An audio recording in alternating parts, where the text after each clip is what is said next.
कल्पना नायर एक सक्षम trauma recovery expert और सर्टिफाइड बिलीफ क्लियरिंग प्रैक्टिशनर है। इसके साथ साथ वे IACC सर्टिफाइड लाइफ कोच और सर्टिफाइड प्राणिक फिजियोथेरेपिस्ट और हीलर भी है। कल्पना जी ने मुंबई में अनफर्ल योर लाइफ इंटरनेशनल की स्थापना की और आज लाइफ कोचिंग और ऊर्जा चिकित्सा तकनीक से कई लोगों के जीवन में सकारात्मक बदलाव लाने में कामयाब रही है। उनके विशेष life coaching sessions energy healings, chakra cleansing, rebalancing और रीएनर्जाइजिंग सेशंस विविध भावनात्मक स्वरूपों से उभरने में सहायता प्रदान करते हैं। कहते हैं कि हमारा आज हमारे कल से जुड़ा होता है, उसी तरह से हमारा कल हमारे आज से जुड़ा होगा। जितना महत्वपूर्ण हमारा आने वाला कल है, उतना ही महत्वपूर्ण हमारा बीता हुआ कल था। एक पॉजिटिव अप्रोच बनाए रखने के लिए बहुत जरूरी है इन दोनों में तालमेल बनाए रखना।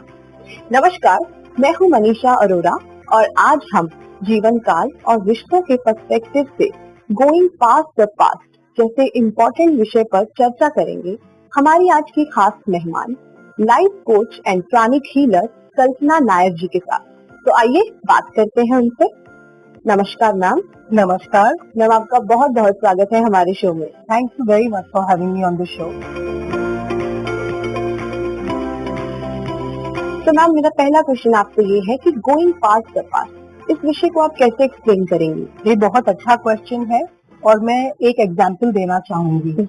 अगर हमने वो ऑस्ट्रेलिया का जॉब लिया होता, उस व्यक्ति से शादी करी होती, नहीं करी होती, ये रास्ता चुन लिया होता, वो निर्णय ले लिया होता, इस तरह हम एक सीमेंट के ढांचे में पड़ जाते हैं और अपनी गलतियों में ही जीने लगते हैं और हम ये समझते हैं कि हमारा अतीत का टाइम वेस्ट हुआ, हमने वो डिसीजन ठीक नहीं लिए। तो आपके क्वेश्चन का आंसर ये है कि अपने अतीत में बहुत सी जमा पूंजी है, बहुत रहस्य हैं जो हमें सीखना चाहिए और हमारी बहुत सी क्वालिटीज हैं, रिसोर्सेज हैं, स्ट्रेंथ हैं जो हमें उनसे सबक सीखने चाहिए, ना कि हमारा पास्ट देखकर हम उसमें अटके रहें, या तो क्रोध से, या तो रिग्रेट से, या तो खेद से। तो जो भी निर्णय हमने लिए, जो भी रास्ते हमने चुने, वो सब हमारे लिए इम्पोर्टेंट थे और वो सब ये बता रहे थे कि हम कौन हैं।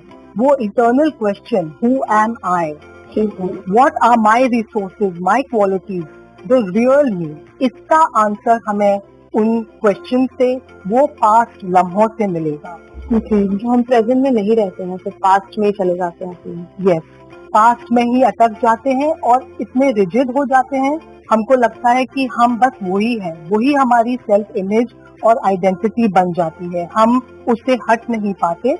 और इट इज वेरी इम्पोर्टेंट कि हम अपने आप को फ्लेक्सिबल महसूस करें, एजाइल महसूस करें और वो सब जो लेसन्स हैं पास्ट के, उनसे अपने आप के बारे में समझें, सीखें, परखें और ये ढूंढें कि हमारी असलियत क्या है, द रियल मी कौन है। वो इमेज अपने आप का जो सही है, वो ढांचा नहीं जिसमें आप ढल गए हैं, पर वो रियलिटी, जो ट्रू रियलिटी जो आपकी है, वो समझें।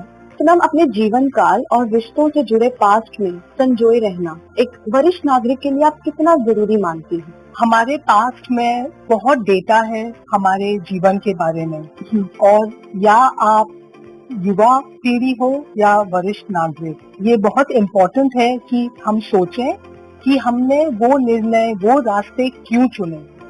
ये नहीं कि हम अपनी गलतियों में, अपने विचारों में, अपनी भावनाओं में बस टाइम खो बैठे और सब जो हमने किया उसके लिए पछतावा करें। हम ये सोचे कि हमने वो निर्णय, वो डिसीजंस क्यों लिए, उन डिसीजंस में, उन गलतियों में, उन सही रास्तों में ऐसी क्या सीख थी जो हमें मिली, और ये डेटा लेकर हम आगे बढ़ें और अपने भविष्य को संवारें और अपने आप को संवारें, अपने आप को स्वीकार करें। हम ज्यादा से ज्यादा अपने पास से जुड़े रहना या पुरानी यादों में ही रहना, तो एक वरिष्ठ नागरिक और उनके रिश्तेदारों को किस हद तक प्रभावित कर सकता है? तो पास्ट में जुड़े रहना और रिलेशनशिप्स के लिए वेट करते रहना कि वो बेहतर होंगी, इस वजह से हम जैसे कहते हैं टीवी पर, प्राइम टाइम जो हमारा है वो गुजरता जाता है, बीतता जाता है और हम उस प्राइम टाइम को 2 बार खो देते हैं। एक उस समय जब हम वो जी रहे हैं और इस समय जब आप वरिष्ठ और बड़े उम्र के हैं और तब आप खो देते हैं। तो हमें ये ख्याल रखना चाहिए कि हम वो टाइम 2 बार नहीं खोएं। हम ये महसूस करें कि हमारे उस पास्ट में क्या लेसन थे और ये जो रिलेशनशिप्स के लिए हम वेट करते हैं उनके लिए हम वेट ना करें, खुद अपने बल पर, अपने इमोशनल स्ट्रेंथ पर खड़े रहें और हम ये देखें कि हमने बहुत जीवन जी लिया है, बहुत अनुभव है हमारे पास, उस अनुभव का प्रयोग करें, उस अनुभव से हम अपना खुद का मार्गदर्शन करें और आप सबका मार्गदर्शन करें। हम कुछ लोग अपने पास्ट रिलेशनशिप्स में ही स्टक रह जाते हैं, तो उनके लिए क्या ये गंभीर समस्या बन सकती है जिसके लिए उन्हें परामर्श की जरूरत पड़े?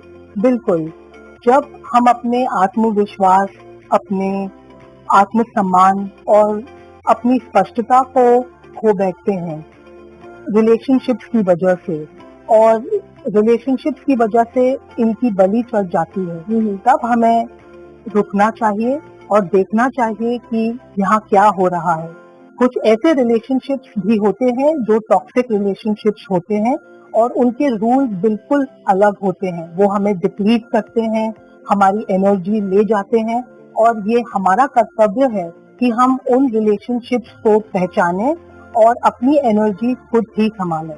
मैम, अगर हम आज के विषय की बात करें तो क्या आपको लगता है कि हमारा जो समाज है या सरकार है उनको भी जरूरत है अपनी अप्रोच को बदलने के लिए वरिष्ठ नागरिकों की ओर?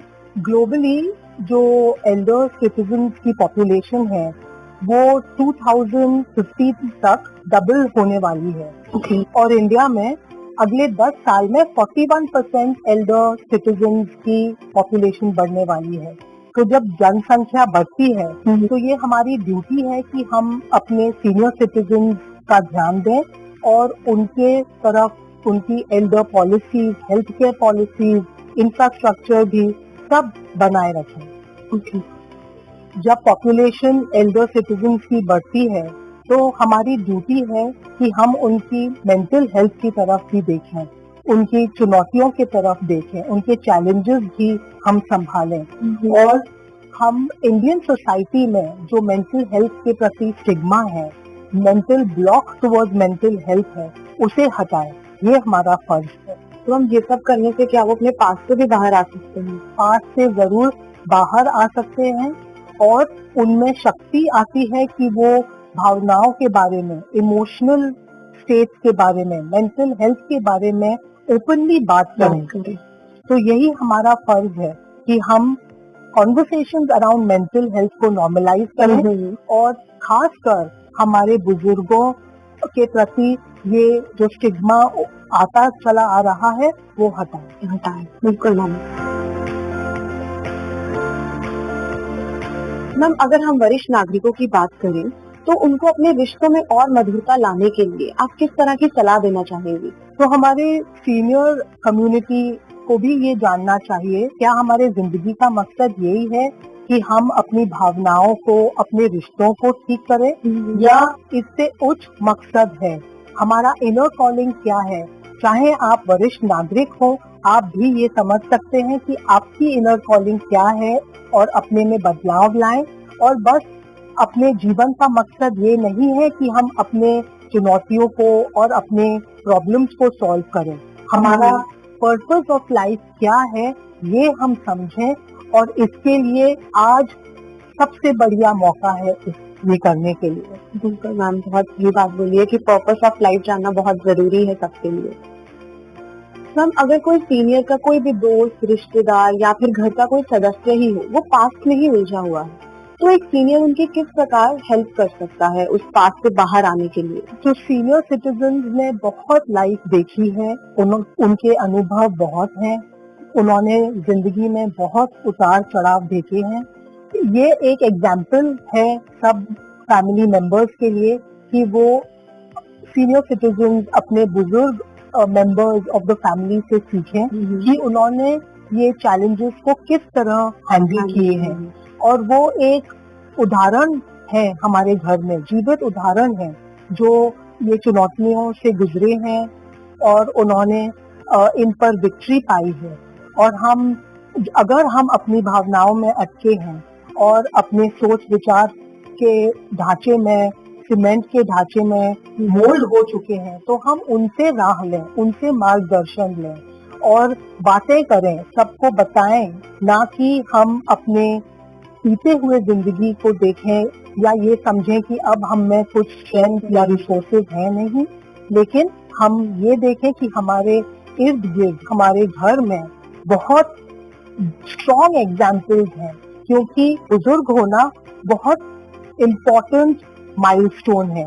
और इस मुकाम पर आकर जो उन्होंने चैलेंजेस और चुनौतियों को हैंडल किया है, वही हम उससे साहस लें और उनके एग्जाम्पल से हम सीखें और अपना भविष्य आगे बढ़ाएं। जी, तो मैम अगर कोई सीनियर अपने पास्ट में अटके हुए हैं, तो उनके जो दोस्त हैं, फ्रेंड्स हैं, रिलेटिव या परिवार के कोई सदस्य, वो उनकी किस प्रकार सहायता कर सकते हैं? तो हम प्रेजेंट रह के उनकी सहायता कर सकते हैं। Be present in the present with them. Okay.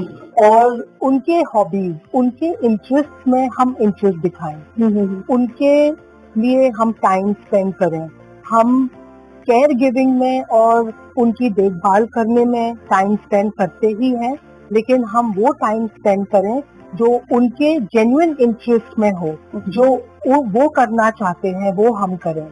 और अब नया साल आने वाला है, तो मैं ये कहना चाहूंगी कि हर पल एक नई शुरुआत है और इस नई शुरुआत में आप कुछ नई चीजें, हॉबीज शुरू करिए अपने बुजुर्ग फैमिली मेंबर्स के साथ, जो आप दोनों एंजॉय कर सकें और जिसमें उनकी रुचि भी हो।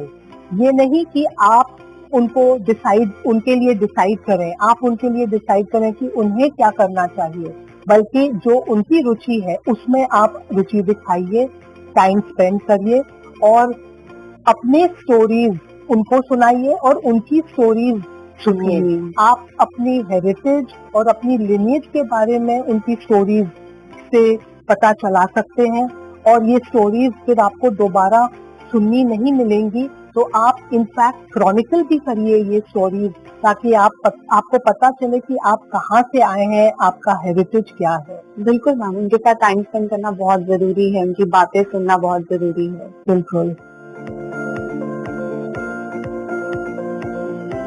मैम, आपने गोइंग पास्ट द पास्ट जैसे इम्पोर्टेंट टॉपिक पर बहुत अच्छी जानकारी दी है हमें। तो जो आपके द्वारा दी गई जो गाइडलाइंस हैं, अगर हमारे सीनियर्स उसे फॉलो करते हैं, तो उन्हें क्या क्या फायदे हो सकते हैं, उसके बारे में बताएं। ये अच्छा क्वेश्चन है। मैं एक केस स्टडी बताना चाहूंगी। मेरी एक एल्डर सिटीजन क्लाइंट है जिन्होंने बहुत डॉक्टरों को विजिट किए थे फिजिकल कंप्लेंट्स के साथ, फिजिकल सिम्टम्स के साथ। फिर वो मेरे पास आई और जब उन्होंने मेरे से बात करी, तब मैं उनके फिजिकल प्रॉब्लम्स का जड़ समझ गई और मैंने ये देखा कि उनकी जो मानसिक स्थिति थी, जो इमोशनल टर्मोइल जो चल रहा था, उस वजह से उनकी फिजिकल हेल्थ खराब हो रही थी। और ये कनेक्शन सिर्फ क्लिनिकल डॉक्टरों के डायग्नोसिस से नहीं हो पा रहा था, क्योंकि ये इमोशन बहुत सटल लेवल पर होता है। तब मैंने ये देखा कि जब उन्होंने अपने लिमिटिंग बिलीफ का सामना किया, उनके बहुत विचार थे जो खुद पर ही दोष ठहराते थे। जब उन्होंने ये समझा कि ये लिमिटिंग बिलीफ एक्चुअली रियल नहीं है, जो उन्होंने अपने बारे में इमेज क्रिएट करी थी वो रियल नहीं थी, वो बहुत सालों से चली आ रही थी और अब उनके शरीर में अटक गई थी। और ये जो पेन था, it manifested in her body and when she came to me, और जब उन्होंने खुद समझा, because of counseling, because of understanding trauma biology, how different organs react to different emotional states, तब उनको समझ आया कि ये जो बिलीफ्स हैं वो भी फ्लेक्सिबल हैं। जब मैं इनमें बदलाव ला सकती हूँ तो मेरा फिजिकल स्टेट भी बदल जाता है, क्योंकि जो हार्मोन्स हैं जो ऑर्गन फंक्शंस हैं वो बहुत इंट्रिकेटली इमोशनल स्टेट से लिंक है। तब उन्होंने ये समझा, उन्होंने शिफ्ट धीरे धीरे करके बदलाव लाए अपने सिस्टम में, अपनी आदतों में, अपने रिलेशनशिप्स में। जिस तरह से वो एक दूसरे से बात करती थी अपने रिलेटिव से, अपने फैमिली में, उन्होंने माइनर चेंजेस इंक्लूड किए और फिर उन्होंने देखा कि काफी शिफ्ट हुआ उनके फिजिकल सिम्टम्स में और उनको काफी चैन पड़ा। और अब उन्होंने ये अपने फ्रेंड्स को भी बताया है, उनको काफी हेल्प मिला है एक एक्सपर्ट की सलाह लेने के बाद। Exactly, absolutely right. तो इस एग्जाम्पल के बारे में, जैसे मैंने आपसे कहा मेरी सीनियर सिटीजन क्लाइंट के बारे में, उन्होंने जब ये सब इंक्लूड किया और उन्होंने अपने फ्रेंड्स को बताया, तो आप ये देख सकते हैं कि जब आप भी, दर्शक भी अपने लाइफ में ये चेंजेस इंक्लूड करेंगे, अपने इमोशनल स्टेट को अपने फिजिकल स्टेट से कनेक्ट करते हैं और फिर चेंजेस लाते हैं, माइनर शिफ्ट लाते हैं, तो आप देख पाते हैं कि आप पॉजिटिव ज्यादा रहने लगते हैं, आप में प्रेरणा बढ़ती है, आप में इंटरेस्ट बढ़ता है, नई हॉबीज आप इंटरेस्ट के साथ करने लगते हैं, आइसोलेट नहीं करते अपने आप को, ग्रूमिंग में ज्यादा इंटरेस्ट पाते हैं। तो आप देखेंगे कि इसका एक जगह पर असर नहीं पड़ेगा, आपके पूरे लाइफ में ये इसका असर पड़ेगा। और आप देखेंगे कि बहुत जल्दी आप, अगर कोई भी फिजिकल कंप्लेंट्स थी आप में, वो सब घटने लगेंगी और कम होने लगेंगी और आपको जीने की रुचि बढ़ने लगेगी और इंटरेस्ट बढ़ने लगेगा। और जो दूसरे रिलेशनशिप से अगर आपको इश्यूज और प्रॉब्लम्स आ रही हैं, तो अगर आपने अपना फ्रेंड सर्कल बढ़ाया, हॉबी नई टेकअप करी, वॉक के लिए गए, एक्टिव रहे, अपने सेल्फ केयर और ग्रूमिंग में इम्पोर्टेंस दी, तो आप देखेंगे कि आपका जो ये पूरा फोकस और कंसंट्रेशन जो पास्ट में था, अतीत में था, रिश्तों में था, जो कामयाब नहीं हो रहे थे, आप उसमें कामयाबी पाएंगे। बिल्कुल मैम, एक पॉजिटिव अप्रोच होना बहुत जरूरी है। तो मैम, अभी एपिसोड का अंत हो चला है, आपका खास मैसेज क्या है हमारे दर्शकों के लिए? हमारे जो सीनियर सिटीजन दर्शक हैं, उनको मैं ये कहना चाहूंगी कि आप अपने अतीत को और अपने प्रेजेंट को एक नए फिल्टर से देखिए, एक नई दृष्टि से देखिए। Include new habits, new hobbies and साल 2022 में अपने को एक नाजुक नजर से देखिए, प्रेम की नजर से देखिए और अपने लिए सेल्फ केयर और सेल्फ लव आपका इम्पोर्टेंट मैसेज रखिए। Thank you so much ma'am, हमारे शो में आने के लिए और गोइंग पास्ट द पास्ट जैसे इम्पोर्टेंट टॉपिक पर इतनी अच्छी जानकारी देने के लिए। Thank you so much for having me. मुझे उम्मीद है दर्शकों, आपको भी आज का एपिसोड बहुत पसंद आया और मुझे ये भी उम्मीद है कि आज हमारे लाइफ कोच कल्पना जी के द्वारा बताई गई गाइडलाइंस को आप जरूर फॉलो करेंगे और पॉजिटिव अप्रोच को जरूर अपनाएंगे। अब इसी के साथ मुझे दीजिए इजाजत। नमस्कार। नमस्कार and wishing all the viewers a very happy new year.